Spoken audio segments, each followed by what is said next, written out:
Assalamualaikum warahmatullahi wabarakatuh. Kami dari kelompok 14 beranggotakan Esadora, Aulia Ali Faryani, Ditra Irnalasari, dan Rahmadani. Kami mengambil tokoh yaitu Kiai Haji Ahmad Dahlan.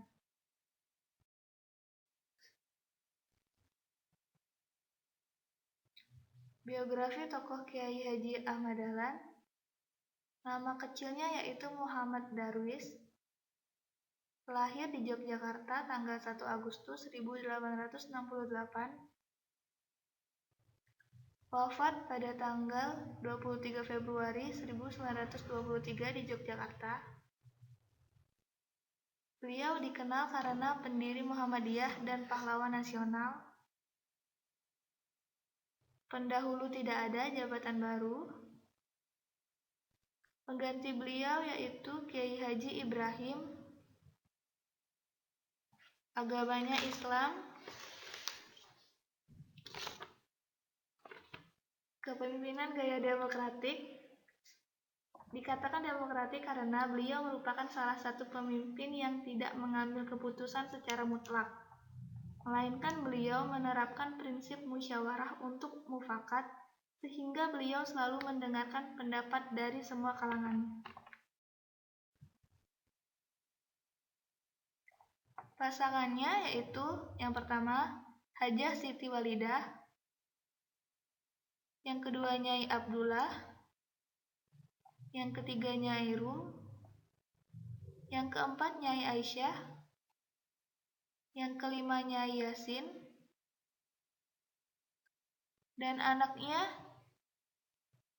yang pertama Johanah, yang kedua Siraj Dahlan, yang ketiga Siti Bushro, yang keempat Irfan Dahlan, yang kelima Siti Aisyah, yang keenam Siti Zahra, dan yang terakhir yaitu Dandanah. Pendidikan Ki Haji Ahmad Dahlan. Secara formal, beliau bisa dikatakan tidak pernah memperoleh pendidikan.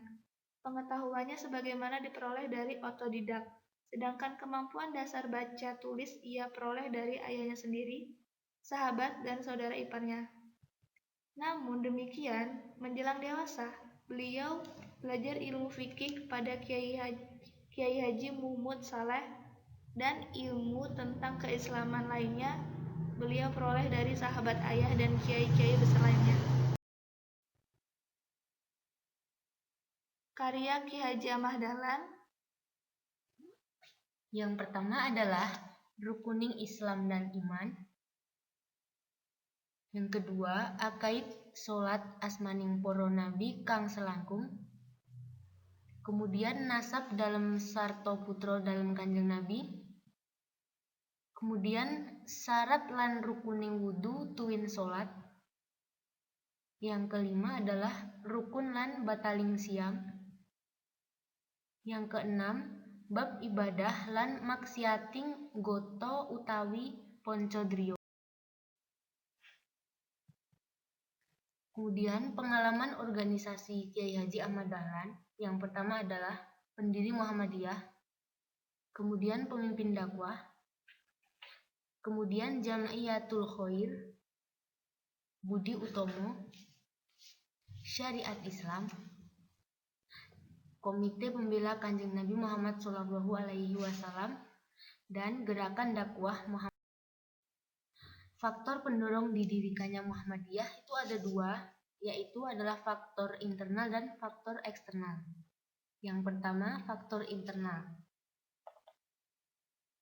yaitu kehidupan beragama tidak sesuai dengan Al-Quran dan hadis.